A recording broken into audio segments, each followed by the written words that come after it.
Hello, hello, നമസ്കാരം. നമസ്കാരം. Free ആണോ? അത്ര ഫ്രീ അല്ലല്ലോ. ആരായിരുന്നു? ഓക്കെ ഓക്കെ, ഞാൻ പിന്നെ വിളിക്കാം.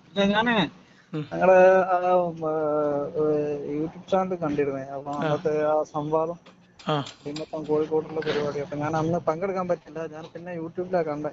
ആ ആ അപ്പൊ അതിനെ കുറിച്ച് കുറച്ച് സംശയങ്ങൾ, ഒന്ന് രണ്ട് സംശയങ്ങൾ വന്നവര് ഒന്ന് ഉം. ചോദിക്കാൻ വേണ്ടിയിട്ടാണ്. അപ്പം ഫ്രീ ഉള്ള സമയത്തല്ലേ. ഓക്കെ, ഞാൻ എന്നാ വൈകുന്നേരോ?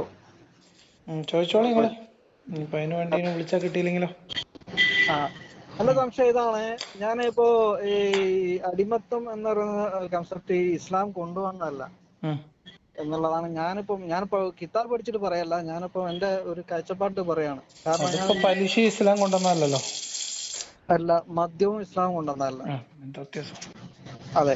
അപ്പം ഇപ്പം നമ്മൾ ഈ വിവരം കുറഞ്ഞ ആളുകളൊക്കെ ഇപ്പൊ നിങ്ങളുടെ സംസാരത്തിലൂടെ മനസ്സിലാകുന്നത്, ഞാൻ ആദ്യം ഉദ്ദേശിച്ച ഇസ്ലാമിന്റെ ഒരു കാഴ്ചപ്പാടാണ് ഈ അടിമത്തം എന്നുള്ളതാണ്. ഉം. പിന്നീട് അന്വേഷിച്ചപ്പോ ഞാൻ ഇപ്പം മൂസാ നബിയുടെയും ഈസാ നബിക്കും മുന്നേ ഉള്ള ഒരു സംവിധാനമാണ് ഈ അടിമത്തം എന്ന് പറയുന്നത്. അത് നിങ്ങൾക്ക് ഇപ്പൊ അത് മനസ്സിലായുള്ളൂ?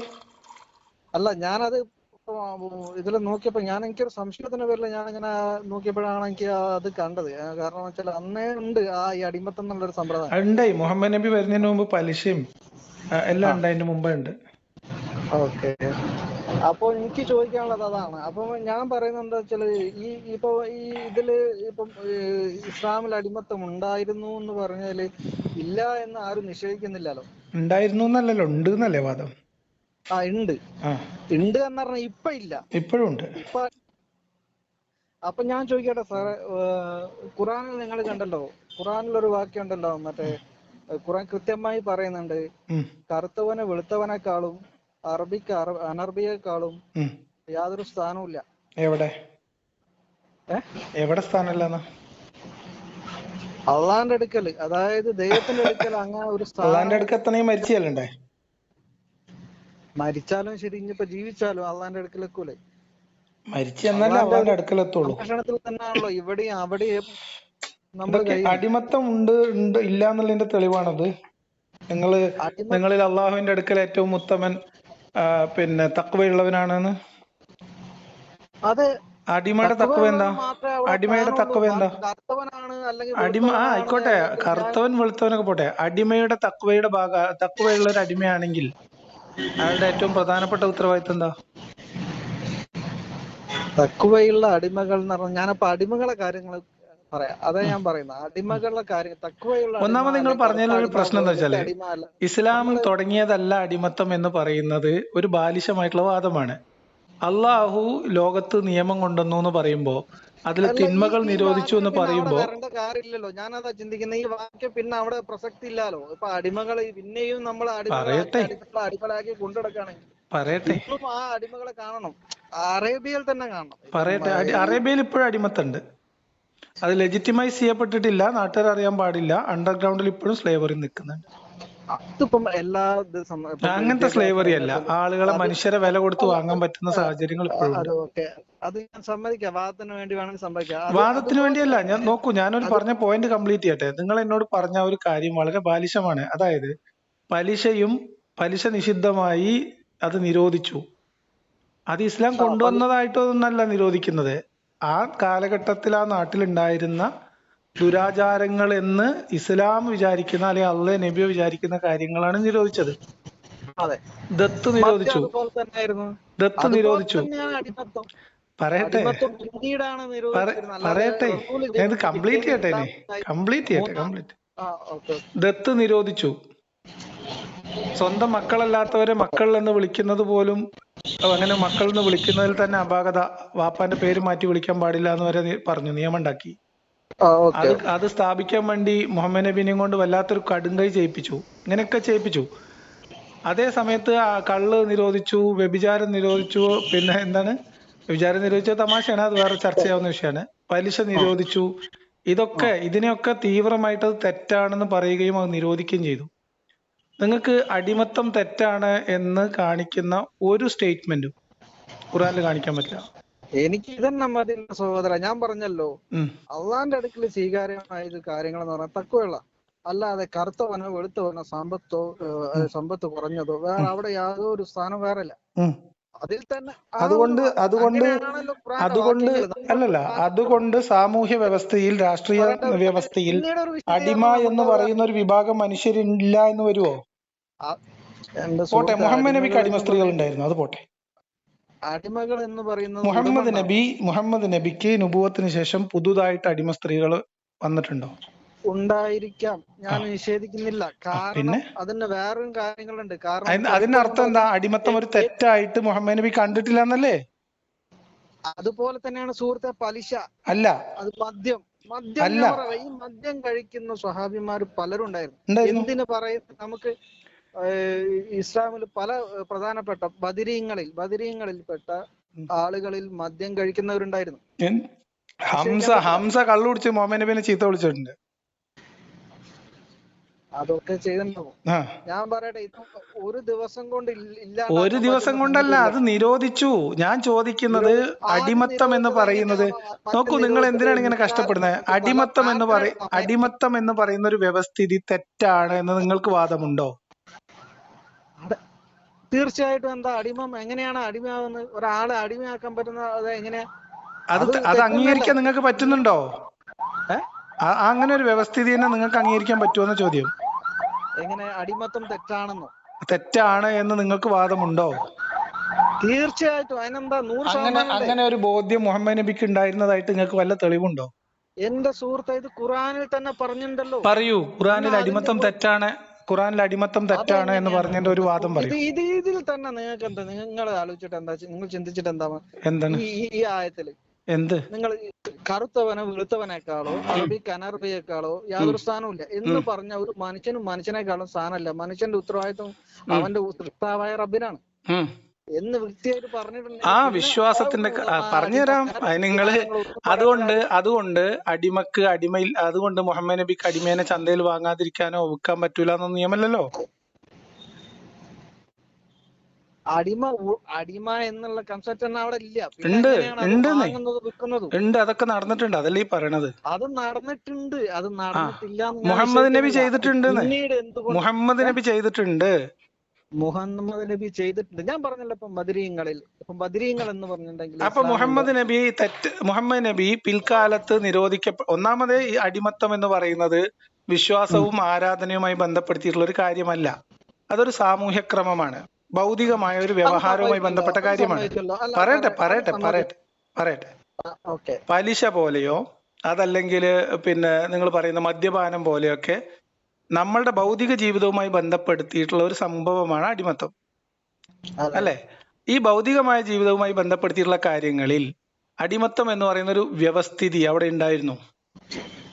ആ വ്യവസ്ഥിതിയിൽ ഒരു മനുഷ്യൻ മറ്റൊരു മനുഷ്യനെ, അല്ലെങ്കിൽ ഒരുപാട് മനുഷ്യർ ചില മനുഷ്യരുടെ കീഴിൽ അടിമകളായി അവരുടെ സമ്പത്തിന്റെ ഭാഗമായി അവർക്ക് പാരമ്പര്യ സ്വത്തായിട്ട് കൈമാറ്റം ചെയ്യാനും വീതം വെക്കാനും ഒക്കെ പറ്റുന്ന തരത്തിലുള്ള സമ്പത്തിന്റെ ഭാഗമായിട്ട് ഒരു വിഭാഗം മനുഷ്യർ അടിമകളായിട്ട് ഉണ്ടായിരുന്നു.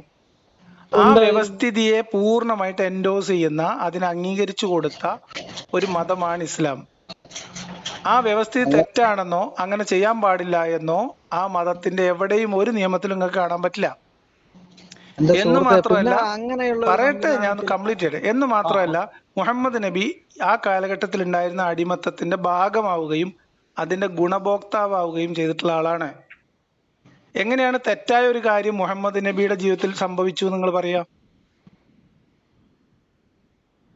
അദ്ദേഹത്തിന്റെ പ്രവാചകത്വത്തെ നിഷേധിക്കുന്ന പോയിന്റ് അല്ലേ അത്? ഞാൻ പറയട്ടെ? പറഞ്ഞോളൂ. ഇത് പ്രവാചകൻ, ഞാൻ പറഞ്ഞല്ലോ, ഒരു ദിവസം നുബുവത്ത് കിട്ടി, പിറ്റേ ദിവസം തന്നെ ഇസ്ലാം വന്നു. അതിനുശേഷം മൂന്നാമത്തെ ദിവസം മദ്യവും പലിശയും വ്യഭിചാരവും ഇതെല്ലാം നിർത്തലാക്കണം എന്ന് പറയുകയും ചെയ്ത ആളല്ല. ഇതേ സമൂഹത്തിൽ നിന്നുകൊണ്ടാണ് കാര്യങ്ങൾ സംസ്കരിച്ചെടുക്കുക ചെയ്തത്. അപ്പൊ അന്ന് പഴയ കാലങ്ങളിൽ പലതും സംഭവിച്ചു പോയിട്ടുണ്ടാവും. പല സ്വഹാബിമാരും പല തെറ്റുകളും പറഞ്ഞിട്ടുണ്ടല്ലോ. റസൂലിന്റെ അടുത്ത് തന്നെ വന്നിട്ട് ഞാൻ അങ്ങനെ ചെയ്തു പോയിട്ടുണ്ട്, ഞാൻ എന്ത് ചെയ്യണം എന്ന് പല പല പല പല ആളുകളും അവർ കുറ്റസമ്മതം നടത്തിയിട്ടുണ്ട്. റസൂലിന് അങ്ങനെ സംഭവിച്ചിട്ടുണ്ടോ ജീവിതത്തിൽ? റസൂലും സംഭവിച്ചിട്ടില്ല എന്ന് പറയാൻ പറ്റില്ല. കാരണം അതായത് പിൽക്കാലത്ത് തിന്മയായിട്ട് ഹറാമായിട്ട്, പറയട്ടെ ഞാൻ ചോദിക്കട്ടെ, പിൽക്കാലത്ത് ഹറാമായിട്ട് ഇസ്ലാം തിന്മയായിട്ട് കരുതി വരുന്ന ഏതെങ്കിലും ഒരു കാര്യം മുഹമ്മദ് നബിയുടെ ജീവിതത്തിന്റെ ഏതെങ്കിലും ഘട്ടത്തിൽ അത് നിയമമാക്കുന്നതിന് മുമ്പ് നബി ചെയ്തതായിട്ട് നിങ്ങൾ വിചാരിക്കുന്നുണ്ടോ? ഉണ്ടായിരിക്കാം, ഉണ്ടായിരിക്കോ? ഉണ്ടായിരിക്കാം നമുക്ക് പറയാൻ പറ്റുള്ളൂ. കാരണം വെച്ചാൽ നിങ്ങൾ മുഹമ്മദ് ഉസ്താദിനോട് നബി എന്ന് ചോദിച്ചിട്ട് നിങ്ങൾ പറയുന്ന ഈമാന്റെ ആ കാര്യത്തിൽ ഒരു ഉറപ്പ് വരുത്തിക്കളി. അങ്ങനെ ഇല്ല ഈമാനിന്റെ എന്നുള്ളതാണ് ഞാനിപ്പോ ഇസ്ലാം മത വിശ്വാസം. ഇസ്ലാമിന്റെ വിശ്വാസം അനുസരിച്ച് തിന്മയായ ഒരു കാര്യം പ്രവാചകത്വത്തിന് മുൻപോ ശേഷമോ, ഇസ്ലാമിൽ നിയമമായി വരുന്നതിന് മുൻപോ ശേഷമോ നബി ചെയ്തിട്ടില്ല എന്നുള്ളതാണ് മുസ്ലിങ്ങളുടെ വിശ്വാസം. നിങ്ങൾ അത് എന്തുകൊണ്ട് നിഷേധിക്കുന്നു എനിക്കറിയില്ല. ഓക്കെ, ഇപ്പൊ അത് ഞാൻ മുതലാരോട് ഞാൻ ഒന്നുകൂടെ ചോദിക്കട്ടെ. അതല്ല നമ്മളെ ഈ വിഷയത്തില് ഞാൻ എന്റെ കാഴ്ചപ്പാട് ഞാൻ നിങ്ങൾ പറഞ്ഞത് ഘട്ടം ഘട്ടമായിട്ട് നിരോധിച്ചു എന്നാണ്. നിരോധിച്ചു. ആ ഘട്ടങ്ങൾ ഏതൊക്കെയാന്ന് പറഞ്ഞുതരൂ. മദ്യം ഘട്ടം ഘട്ടമായിട്ട് നിരോധിച്ചതിന് ഞാൻ നിങ്ങൾക്ക് ആയത്ത് പറഞ്ഞുതരാം. മദ്യം ഘട്ടം ഘട്ടമായിട്ട് നിരോധിച്ചതിന്റെ ആയത്തുകൾ ഞങ്ങൾക്ക് പറഞ്ഞുതരാം. നിങ്ങൾ അടിമത്തം നിരോധിക്കട്ടെ പോട്ടെ, ഞാൻ ചോദിക്കണം നിരോധിക്കുന്നതിനെ കുറിച്ചല്ല. ഒരു കാര്യം നിരോധിക്കണമെങ്കിൽ അതൊരു മോശം കാര്യമാണെന്നുള്ള ഒരു ബോധ്യം ഉണ്ടാവണല്ലോ, അപ്പോഴാണല്ലോ നിരോധിക്കുന്നത്. അടിമത്തം തെറ്റാണ്. ഒരു മനുഷ്യൻ മറ്റൊരു മനുഷ്യനെ വിൽക്കുകയും വാങ്ങുകയും ചെയ്യുന്ന രീതിയിൽ ക്രയവിക്രയാധികാരങ്ങളോടുകൂടി കീഴ്പ്പെടുത്തി കൊടുക്കുന്ന ഒരു ഏർപ്പാട് തെറ്റാണ്. ആ സിസ്റ്റം തിന്മയാണ് എന്ന് അള്ളാഹ് ഒരു സൂചനയെങ്കിലും പറഞ്ഞ് നിങ്ങൾക്ക് ഖുർആനിൽ കാണിക്കാൻ പറ്റുമോ? ഇപ്പൊ ഈ വാക്യം കൊണ്ട്, ഞാൻ ഈ പറഞ്ഞ വാക്യം കൊണ്ട് നിങ്ങൾക്ക് എന്താ ആലോചിച്ചിട്ട് എന്താ മനസ്സിലായത്? അത് അള്ളാഹു എന്ന് പറയുന്ന ഒരാളുമായിട്ടുള്ള ദൈവവുമായി ബന്ധപ്പെട്ട വിശ്വാസവും തഖ്വയും ആരാധനയും അതിന്റെ പ്രതിഫലമായി ബന്ധപ്പെട്ട കാര്യമാണ് സുഹൃത്തെ, ഭൗതിക വ്യവഹാരമായിട്ട് ബന്ധപ്പെടുത്തുകയല്ല. അതെങ്ങനെയാണ്? അതൊക്കെ കോമൺ സെൻസ് അല്ല. അതെന്താ? അള്ളാഹുവിന്റെ അടുക്കൽ ഏറ്റവും മികച്ച ആള് തഖ്വയുള്ള ആളാന്നാ പറയണേ. അതിന്റെ അർത്ഥം എന്താ? അത് ദൈവവുമായി ബന്ധപ്പെട്ട അടിമയുടെ ഉത്തരവാദിത്വം ഉടമയോടാണ് സുഹൃത്തെ. ഒരു അടിമ തഖ്വയുള്ള ഒരു അടിമയാണെങ്കിൽ അയാളുടെ ഉടമയെ അനുസരിക്കുന്ന ആളായിരിക്കും. തഖ്വയുള്ള ഒരു സ്ത്രീ, നിങ്ങളിൽ കൂട്ടത്തിലെ ഏറ്റവും ഉത്തമരായ സ്ത്രീകൾ നിങ്ങളെ ഭർത്താവിനെ ഏറ്റവും അനുസരിക്കുന്നവരായിരിക്കും. ഖുർആനിലില്ലേ?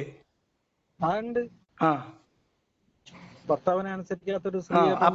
അപ്പൊ നിങ്ങൾ പറയുന്ന അനുസരിച്ചിട്ട് അള്ളാഹുവിന്റെ അടുക്കൽ ആണും പെണ്ണും കറുപ്പും വെളുപ്പും ഒന്നും വ്യത്യാസമല്ല എന്ന് പറഞ്ഞാൽ കുടുംബത്തിൽ ഭാര്യക്കും ഭർത്താവിനൊക്കെ ഒരേ അവകാശമാണ് ഇസ്ലാം അനുസരിച്ച്. ഭാര്യക്ക് ഭാര്യതായ അവകാശങ്ങളുണ്ട്. അതാ പറഞ്ഞ അടിമക്ക് അടിമയുടേതായിട്ടുള്ള അവകാശം ഉത്തരവാദിത്വം ഉണ്ട് ഇസ്ലാമില്. എന്ന് പറഞ്ഞാൽ അടിമത്തം അനുവദിച്ചു എന്നാണ് അർത്ഥം. നിങ്ങൾ പറഞ്ഞ ആയത്തും അതിന്റെ തെളിവാണ്. ഏത് അടിമത്തം ഇല്ല, അടിമത്തം തെറ്റാണെന്ന് ചൂണ്ടിക്കാണിക്കുന്ന ഒരു ആയത്ത് പറയൂ സുഹൃത്തെ. അതല്ല ഞാൻ പറഞ്ഞേ. ഏത്? ഇതുകൊണ്ട് നിങ്ങൾ അർത്ഥാക്കുന്നത് അതുകൊണ്ട് ഒരു മനുഷ്യന്റെ വിശ്വാസവും ദൈവത്തോടുള്ള ആരാധനയും തഖ്വയും മാത്രമാണ്. ആയുധം കൊണ്ട് കീഴ്പ്പെടുത്താനോ അല്ലെങ്കിൽ ആയുധം കീഴ്പ്പെടുത്തി വെക്കാനോ നമുക്ക് അടിമയാക്കി വെക്കാനോ അല്ലെ അവന്റെ സംരക്ഷണം നമുക്ക് പൂർണ്ണമായിട്ട് ഉത്തരവാദിത്വം ഏറ്റെടുക്കാനോ കഴിയൂല. കഴിയും, നബി ചെയ്തിട്ടുണ്ട്. മുഹമ്മദ് നബി ചെയ്തിട്ടുണ്ട് സുഹൃത്തെ. പെൺ ശരീരം സമ്മാനം വാങ്ങുമോ ഏതെങ്കിലും മനുഷ്യൻ ആദർശ പ്രബോധനത്തിന്റെ കാലത്ത്?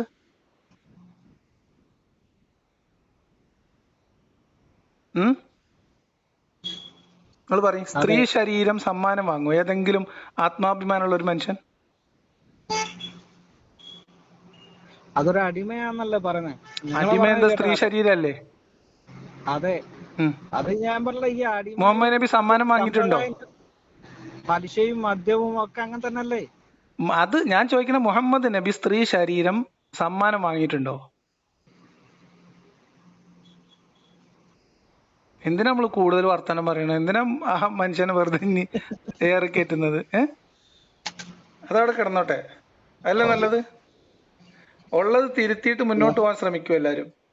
തെറ്റ് സംഭവിച്ചു എന്നാണെങ്കിൽ അതങ്ങോട്ട് പറയുക, ഇതിൽ ചില അപാകതകളുണ്ട്, ഈ നിയമങ്ങളിൽ ചിലത് തിരുത്തേണ്ടതുണ്ട്, പരിഷ്കരിക്കേണ്ടതുണ്ട് എന്ന് പറയുകയും അത് ആർജവത്തോടെ തിരുത്തി മുന്നോട്ട് പോവുകയും ചെയ്യുക. അല്ലാതെ കിടന്നോടത്ത് കിടന്ന് ഉരുണ്ടിട്ട് എന്താ കാര്യം?